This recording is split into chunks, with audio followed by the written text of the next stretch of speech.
In The Man Who Was Almost a Man, the main character is an adolescent African boy named Dave. Dave is in a search for power, just like other men in our last readings. Dave works in the fields and feels he has no power, and without power, no one will see him as a man. So he buys a gun, and the gun makes him feel powerful.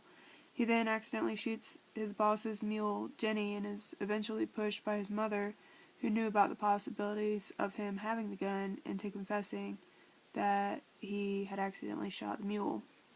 His boss tells him he must pay $50 for Jenny, and his father says to sell the gun and give the first $2 to his boss. Instead, he goes out in the night to retrieve his hidden gun and then jumps on a train to what may be his freedom. And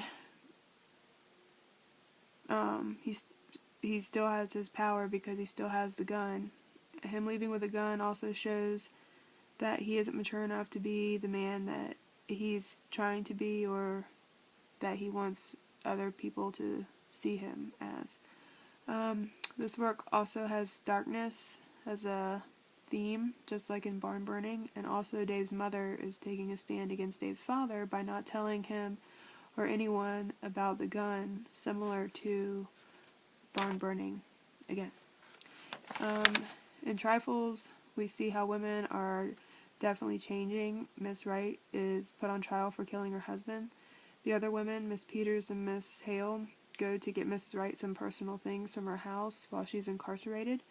And in rummaging through her things, they find the bird that Mr. Wright had killed and saw the way that it was strangled and the way that Mr. Wright was strangled, and kind of put two and two together, that Mrs. Wright killed her husband.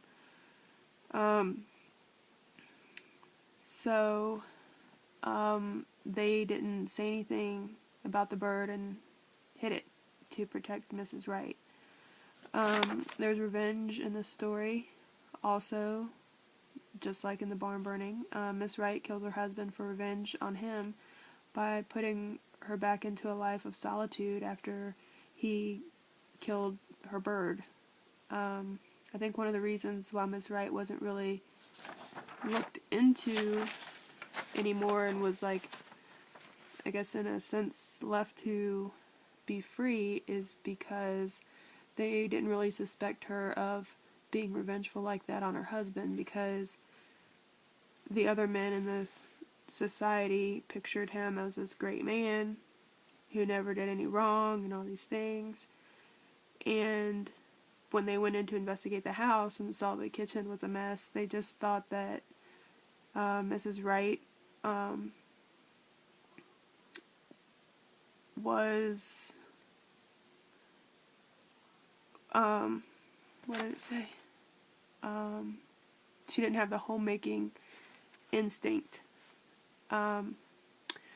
So, yeah, they just assumed like it was this big great marriage because he was this good person to them, but in reality what was going on within the marriage was actually really bad. And so, yeah, she couldn't get out of it any other way, so she just decided to kill him.